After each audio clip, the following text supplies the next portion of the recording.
የጎፋ እናቶች አሁንም እያለቀሱ ነው።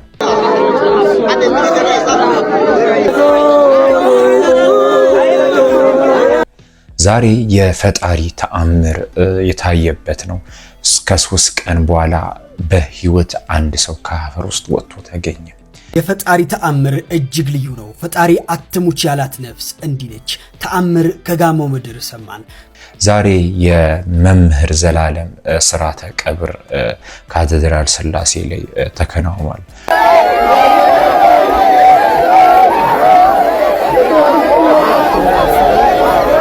አርባ ምንጭ የተገደለው ዘንዶ አሁንም ማነጋገሩን ቀጥሏል። ወጣለው ልጄን የምወደው ልጄን አጥቻለሁ።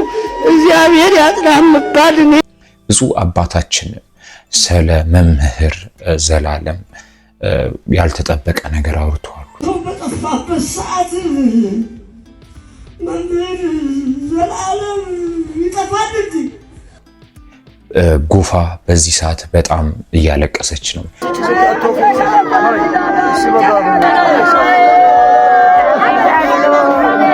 የጎፋ እናቶች እንባ አሁንም እየፈሰሰ ነው። ሰላም ሰላም፣ ውድ የሃናኒ ቲቪ ተመልካቾች እንደምን አላችሁ? እንደምን ሰነበታችሁ?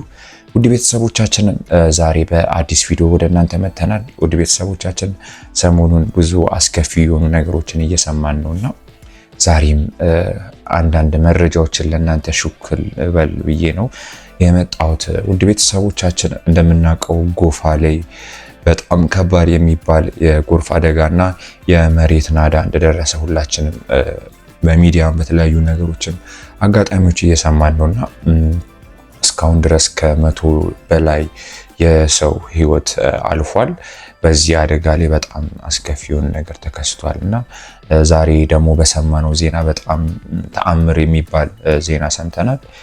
እንደምታውቁት በዚህ አደጋ ላይ ከ3 ቀን በኋላ አንድ ሰው ከነ ህይወቱ እንደተገኘ። የፈጣሪ ተአምር እጅግ ልዩ ነው። ፈጣሪ አትሙች ያላት ነፍስ እንዲህ ነች። ተአምር ከጋሞ ምድር ሰማን። ከ3 ቀን በኋላ በህይወት ስለተመለሰችው ነፍስ ልንገራችሁ። በጋሞ ዞን በደረሰው አሰቃቂ አደጋ ልባችን በሐዘን ዝሮ በዙሪያችን ጨለማ ብቻ በደገሰበት በዚህ ወቅት ተስፋን ዳግም የሚያለመልም ድንቅ ተአምር ተከሰተ። ለ3 ቀናት ያህል ከባድ አፈር ክምር ተጭኖት በጨለማና በጠበበ ቀዳዳ ውስጥ ሆኖ ህይወትን የታገለ ወንድማችን ዛሬ በፈጣሪ እርዳታና በሰው ልጆች ጥረት ከአፈር በታች በህይወት ተገኝቷል። ይህ ክስተት ተራ አጋጣሚ ሳይሆን ተስፋ ካለ ሞትም ይሸነፋል የሚል ታላቅ መልእክት ለሁላችንም ያስተላለፈ ድንቅ አጋጣሚ ሆኖ አልፏል። በአፈር ክምር ውስጥ ሆኖ ጥቂት የመተንፈሻ ቀዳዳ ብቻ ተጠቅሞ ለ72 ሰዓታት መቆየት ከሰው ልጅ አቅም በላይ የሆነ ብርታት ነው። በሐዘን ለደከመው የጋሞ ማህበረሰብ ይህ ሰው መትረፍ ልክ እንደ ንጋት ኮከብ ተስፋን ሰጥቷል። እግዚአብሔር ትረፍ ያላት ነፍስ ተራራ ቢናድባትም ከመቃብር አፋፍ ትመለሳለች። በዜና ሰምተናል። ይህም በጣም የሚገርምና በጣም የሚያስደስት ነው። ብዙም የፈጣሪ እጅ ያለበት ነገር ነውና በጣም የሚገርም ነገሮችን ነው የሰማነው። በዚህ አደጋ ምክንያት ብዙ ሰዎች ህይወታቸው አልፏል። ብዙ ሰዎች ደግሞ አፈር ውስጥ ተቀብረው እስካሁን አልተገኙም። ግን ዛሬ የሰማነው ዜና ደግሞ በጣም የሚያስደስትም ነው። የፈጣሪም ኃይል ያለበት እንደሆነ ተገንዝበናልና በዚህ አደጋ ብዙ ሰዎች እየተጎዱ ነውና ብዙ እናቶችም እያለቀሱ ነው።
ብዙ ጎፋ ላይ የሚለቀቁ ቪዲዮዎች ያለው ጎፋ ዞን አጉራባች ወረዳዎች ላይ በጣም በዚህ ሰዓት ላይ ብዙ ሰዎች አስጊ ደረጃ ላይ እንዳሉ የሰማነውና ብዙ አርቲስቶችም የተለያዩ ነገሮችን ዝም ብለዋል።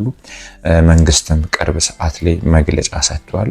ቀይ መስቀልም ብዙ ነገሮችን እያወጣ ነው ያለው እና በዚህ አደጋ በጣም ከባድ ነገር እየተፈጠረውና ባለፈው እንደምናውቀው ከዚህ በፊትም ደቡብ ኢትዮጵያ ክልል ላይ በጣም ከ200 በላይ ሰዎች ያለፉበት አደጋ የምናውቀው ነውና አሁን ጎፋ ላይ ይሄ ነገር ደግሞ በጣም ልብ የሚሰብር ነውና እናቶች በዚህ ሰዓት እያለቀሱ ነው። ብዙ ሰዎች ደግሞ ልባቸው ተሰብሯል።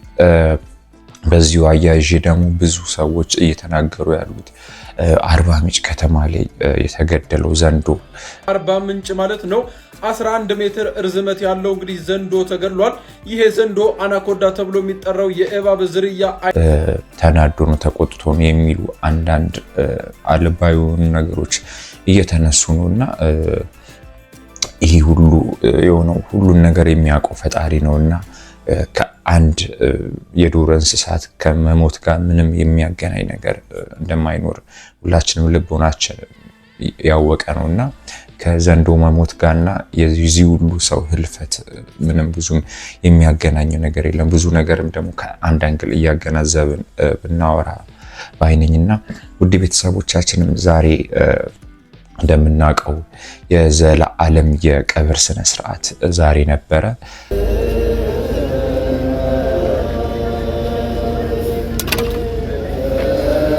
ካቴድራል ስላሴ የቀብር ስነ ስርዓቱ ተከናውኗል። ብዙ ወዳጅ ዘመዶቹ አብሮ ያገለግሉ ሰዎች በተገኙበት የቀብር ስነ ስርዓቱ ዛሬ በካቴድራል ስላሴ ተከናውኗል።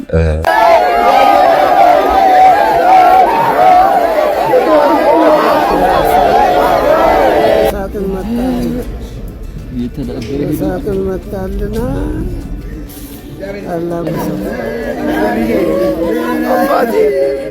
አባቴ ወንድሜ መምሬ ታላቂ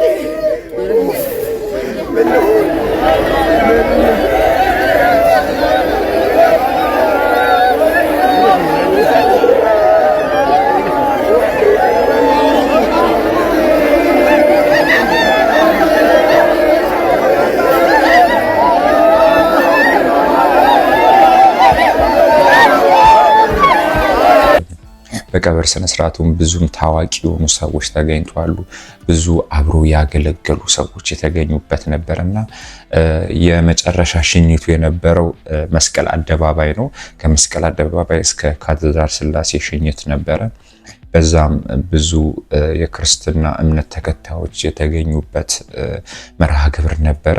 በጣም ልብ የሚሰብር ነበርና ያው እሱ ወደ ወደደውና ወደ አገለገለው ፈጣሪ ተሸኝቷል። የብዙ ሰዎችን ልብ የሰበረ ዜና ነውና ወደዋለሁ ልጄን የምወደው ልጄን አጥቻለሁ። እግዚአብሔር ያጽናህ የምባል እኔ ነኝ።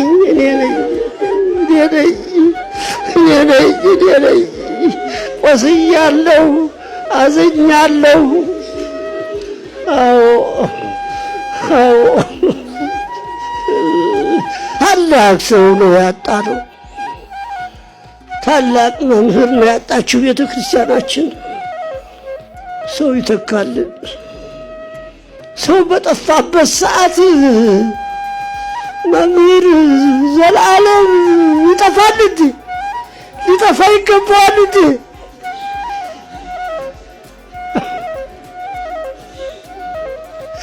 ቅስሜን ሰብሮታል እኮ ልጄ፣ ቅስሜን ሰብሮታል እኮ ልጄ። ያው ሁላችንም የምንሄደው ወደ ፈጣሪ ነው። ጥሩ የሰራነው ክፍያችንም ልናገኝ የምንሄደው ወደ ፈጣሪ ነውና ዛሬም ብዙ አባቶችን ስለ ዘላለም የሐዘን መግለጫ ሰጥተዋል። ብዙ አባታችን እንደተናገሩት ዘላለም ወደ ገለገለው ፈጣሪ እንደሄደና የተለያዩ ነገሮችን አንስተዋል። ተገላገለው የከንቷል ተገላገለው አዎ በአንድ ቀን 2 ጉባኤ 3 ጉባኤ እኮ የሚጮህ ነው። እኔ የሚገርመኝ አንደበቷ ለመድረቁ በሽታው ክፉ ነው። አንደበት የሚያደርቅ ነው። አሁንም ቢሆን ለወዳጅ ዘመዶች ሁሉ መጽናናትን እንመኛለን። ያው ሁላችንም የምንሄደው ወደ ፈጣሪ ነውና ምንም ማድረግ አይቻልም። ውድ ቤተሰቦቻችን ሰሞኑን በምንሰማው ነገሮች ላይ የብዙዎቻችን ልብ እየተሰበረ ነውና ሁላችንም በቻልንበት መንገድ ወደ ፈጣሪ ብንጸልይና ፈጣሪም ጸሎታችን ይሰማ ዘንድ ሁላችንም እንድንማጸን በአክብሮት ጠይቃለሁ። ሃናኒ ቲቪ ኢትዮጵያ ሁሌም ለእናንተ አዳዲስ ነገሮችን ያደርሳል።